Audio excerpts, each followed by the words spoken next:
creatures of our God and King, and every mountain, every valley, everything. Oh, and every good word, every song we could sing. You make everything, you make everything beautiful.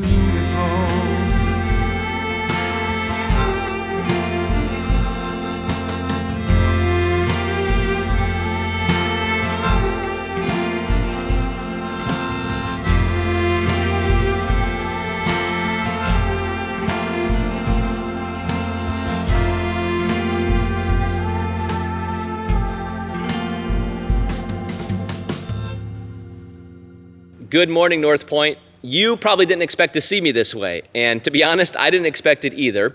But late in the week, I tested positive for COVID. So we did our best to be safe recording this and to get this message to you today.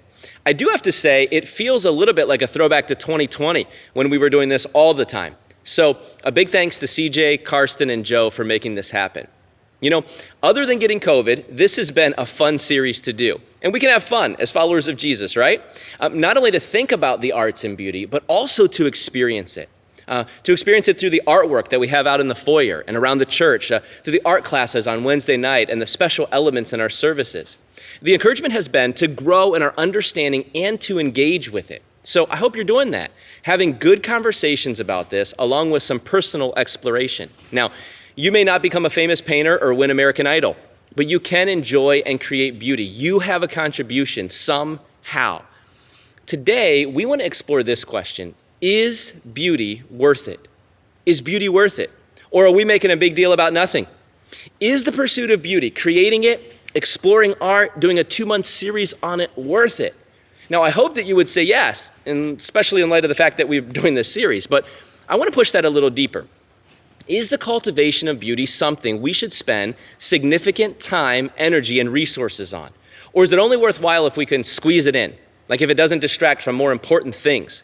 Is it something we should pursue as a spiritual discipline? Is beauty worth an active, focused, energetic pursuit? And if we say yes to that, then how much time, energy, and focus? Because you're busy.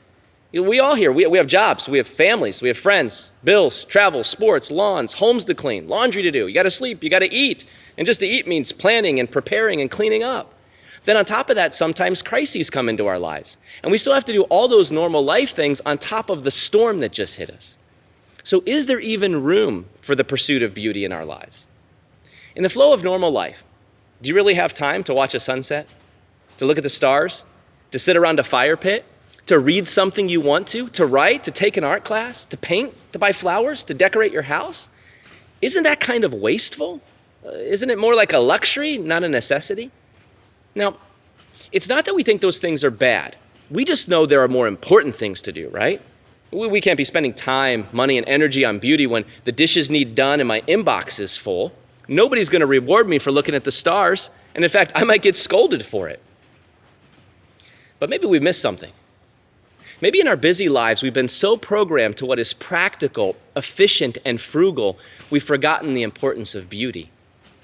And if we have forgotten beauty, then we've forgotten who we are. We've forgotten who we were made to be, what we were made to do. Because remember, we were made to be creators of beauty in the very image of God. So if we lose that, we lose an essential part of our very being.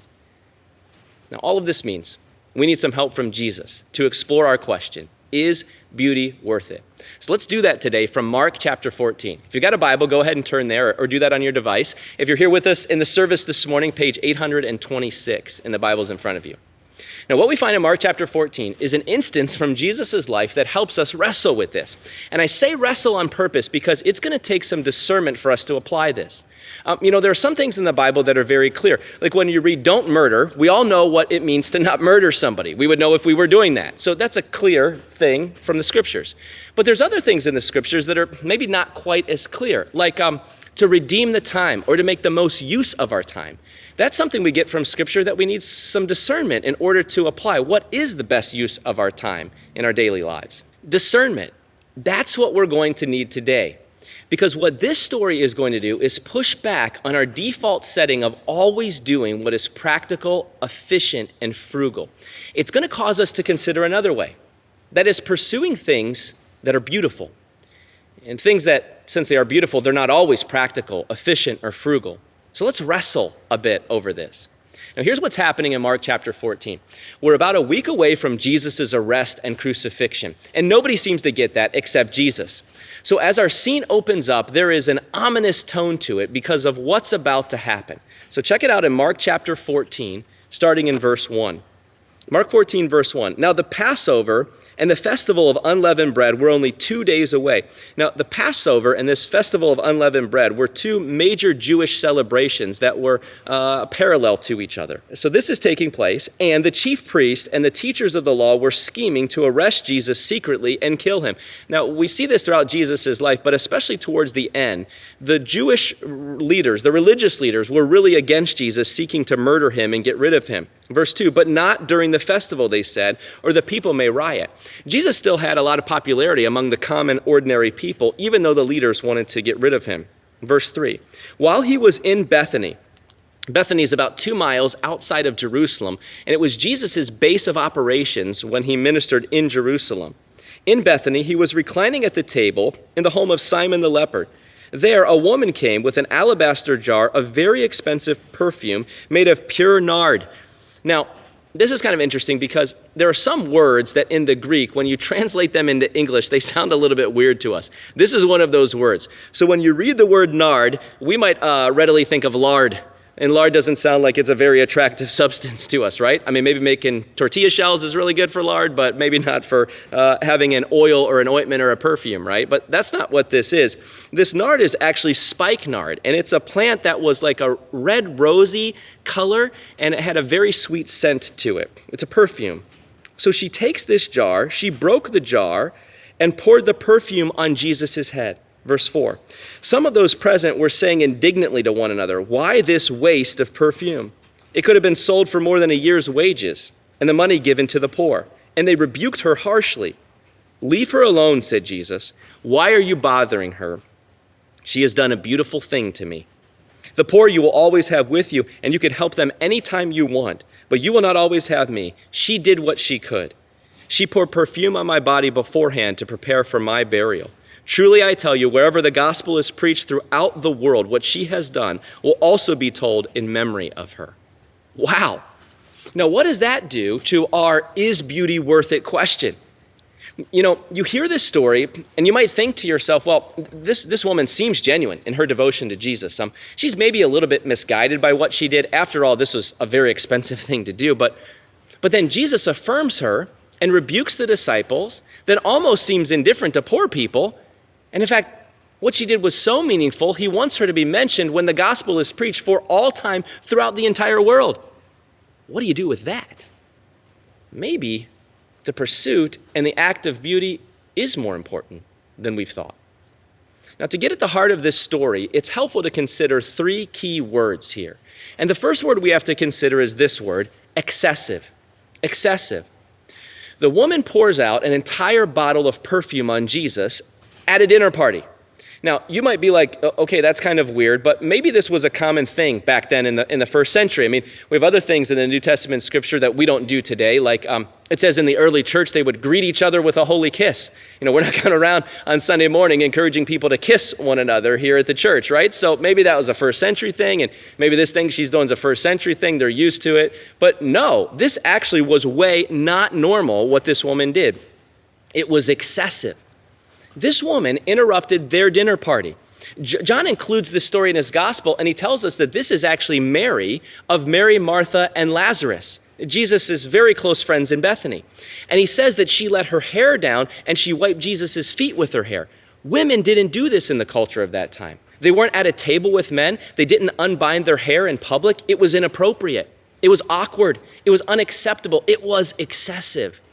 The men there would have been watching this thinking, what is happening right now? Why is Jesus letting this happen? And then in verse 3, it describes the perfume as very expensive. This oil was derived from the nard plant in India, which means it would have been imported from northern India 2,500 miles away. which might not be a big deal today with international shipping, but in the first century, that was no small task. It made it very expensive. Now, Mark says that it was pure, meaning that it was undiluted. This wasn't bathroom vending machine cologne. This was not a knockoff. I remember growing up sometimes I would get these like new cool athletic pants that I thought were so awesome. And people would be like, "Oh, Jeremy, I like your Adidas pants, but why do they have 4 stripes on them?" And I'd be like, they're knockoffs, right? Well, not this perfume from the woman. It was the genuine article. It was very expensive. It probably was a family heirloom that had been passed down or something that the woman had spent a lot of money on. Now, we see it in the disciples' rebuke of the woman. It could have been sold for over a year's wages. John, in his gospel, tells us that the alabaster jar was equivalent to 11 ounces of perfume. Now, if you've ever purchased a nice perfume before, you know it comes in like 1 to 2 ounces, right? Because it's so expensive. In fact, if you're looking for a gift for that special someone, maybe your anniversary is coming up, you might check this out, the Clive Christian #1. Look at it. It says right there on the box, the world's most expensive perfume at a mere $500 to $2,000 an ounce. But look, that doesn't even touch the cost of Mary's perfume, which was probably worth around $2,500 an ounce, times 11 ounces, equaling $25,000 to $30,000 in this little jar. You could see why the disciples would be like, really? Couldn't we have done something more with that? I mean, for men that were poor, that didn't really have a place to live, that were dependent on other people's generosity to be able to do their ministry, this was excessive. That's way too much expense, way too much time, way too much focus on this thing. And so because it was excessive, the disciples said it was a waste. It's a waste. That's our second word. Check it out in verse 4. It says this. Some of those who were present were saying indignantly to one another, "Why this waste of perfume?" Now be honest. You can see how they would get there, right? If we didn't have Jesus rebuking them for this, we would probably think the same thing. What this woman did wasn't practical, it wasn't efficient, it wasn't frugal. It doesn't seem all that spiritual either, especially if you could have fed hundreds of people for days with that money. Why pour it out in a quick moment when it could have done so much more good? Can you see the disciples there? As this woman interrupts their dinner, she breaks the jar open, meaning it's all going to be used up. And the scent begins to fill the room. They're already offended by her presence, and now they had to be like, well, that sniff was worth $1,000. What a waste, right? Do you ever do this kind of thing? You know, I do this sometimes. I have that dad thing that happens where I have to constantly turn off the lights in my house and monitor the thermostat while I'm calculating in my head how much money was just wasted on electricity with all these lights being left on. I've said before that when my girls grow up, I'm making sure that their houses are on Wi-Fi controlled by an app that I control so I can constantly turn their lights on and get some payback on them for always leaving the lights on in our house. So listen, boys that are out there thinking about dating any of my daughters, be ready. That's going to be your problem someday. So just get ready for it. Look, I can see how the disciples would get to where they get. The perfume, the money, the time, the distraction of all of this, what a waste. But was it a waste? Why do we think it was wasteful? Well, because it could have been used for something better, right? Really? Could it have been used for something better? See, this is our dilemma when it comes to beauty in the arts. It does often seem like pursuing beauty and enjoying beauty is excessive, that it's not practical, that it is not the most important thing. We shouldn't take that much time on it. We shouldn't spend that much money on it. There are other priorities. And yet Jesus seems to have a different take. Think about what it means that the disciples claimed this pouring out to be a waste. In essence, they were saying that the woman was wasteful, that she's impractical, she's foolish, and she's rather unspiritual to do this. But there's a lot more going on than that. More than that, they were saying that Jesus wasn't worthy of it. Whoa, that's a little bit different, isn't it? See, in their disdain of her, they were actually showing they didn't understand the worth of Jesus. They didn't really know who he was, because if they did, they would have celebrated this act of worship. Yes, Jesus, our King, is worthy of all honor. Anoint him like King David in the Old Testament. Declare him to be our King. He's worthy of all perfumes, of all acts of excessive worship. Do you see that? See, this wasn't ultimately a slight to the woman. It was a slight to Jesus. So look, I don't think that when you and I disregard the value of beauty or fail to pursue beauty, that we think of it as slighting Jesus. But when you put together the truth that we were created by a beautiful God as creatures of beauty to pursue and create beautiful things for his glory, that perhaps our disdain of beauty is just that. Our slight to beauty is a slight to God. Our always prioritizing practicality, function, efficiency, and thrift is us missing something. And apparently we can even do that with a spiritual veneer. That's what we get from the disciples here. Sell it for the poor, they say. That's what it should have been used for. Now look, we know that Jesus loves the poor. God calls us to care for the poor all throughout the scriptures. So this is not Jesus countering all of that teaching. It is Jesus elevating the importance of worshiping him with everything we've got. He is the most important thing. And he deserves all of our worship. He deserves our best. He deserves our full efforts, our highest level of creativity and imagination and sacrifice. That's what Mary brings. And when Mary brings that, this is what Jesus says in verse 6. Notice it. "Leave her alone," said Jesus. "Why are you bothering her? She has done a beautiful thing to me." Beautiful. That's our third word here. This is an act of full devotion from Mary, and Jesus assesses it as an act of beauty. What appeared to be a waste was actually beautiful. You know why? It was beautiful because it was from her heart, because it was costly to her, and because it was for him, the most beautiful being in the universe. And she seems to be the only one that got it. The disciples are saying, she doesn't get it. This is a waste. Why would we put that effort and that energy and all of that in? Why would we spend that much money on this one thing? She does not get it. And Jesus is saying, no, she's the only one that does get it. One commentator says it this way: the extravagance of the woman shows that she alone understands Jesus' incommensurable worth. To everyone else, it was a waste. To Jesus, it was beautiful because the gift was for him. It was about him. It was about his value. And it pointed to the most horrific yet beautiful thing to ever happen on this earth, his death for us. Look at verse 7. "The poor," Jesus says, "you will always have with you, and you can help them anytime you want. But you will not always have me." She did what she could, and she did it while she could do it. She poured perfume on my body beforehand to prepare for my burial. What is that about? Well, Jesus was about to go to the cross and die, and no one saw that coming, except maybe Mary. Jesus indicates that she's the only one that got it. She's the only one that got that he would have to sacrifice his life and be crucified as a criminal. Being crucified as a criminal, he may not be allowed the dignity of a normal burial, including being anointed with oil. So perhaps having a glimpse of what was coming, she honored him in a show of great sacrifice and beauty. And that's why he says, Mary, they're always going to talk about you and your incredible act of beauty. So let me ask you this question. Who understands Jesus better? The disciples or Mary?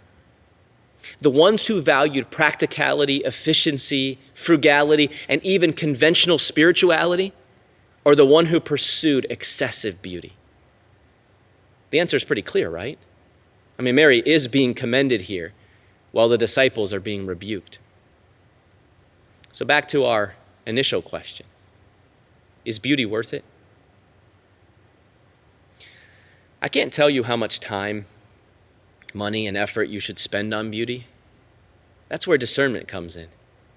Being informed and shaped over and over again by Jesus and what he has said and what his word says, so that we develop understanding and wisdom for making those daily choices.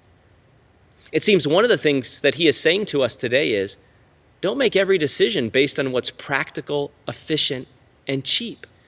Consider what is beautiful. Take time for the beautiful. Cultivate beauty. Enjoy beauty. Pursue beauty because it comes from him and it always leads to him. I can't tell you exactly how much time, money, and effort you should spend on beauty, but I can tell you Jesus is worth every bit of it. Beauty spent on him is never wasted. Beauty enjoyed in him and for him is worthy of your entire life. Now, that doesn't mean everything we do and pursue and produce has to be extravagant.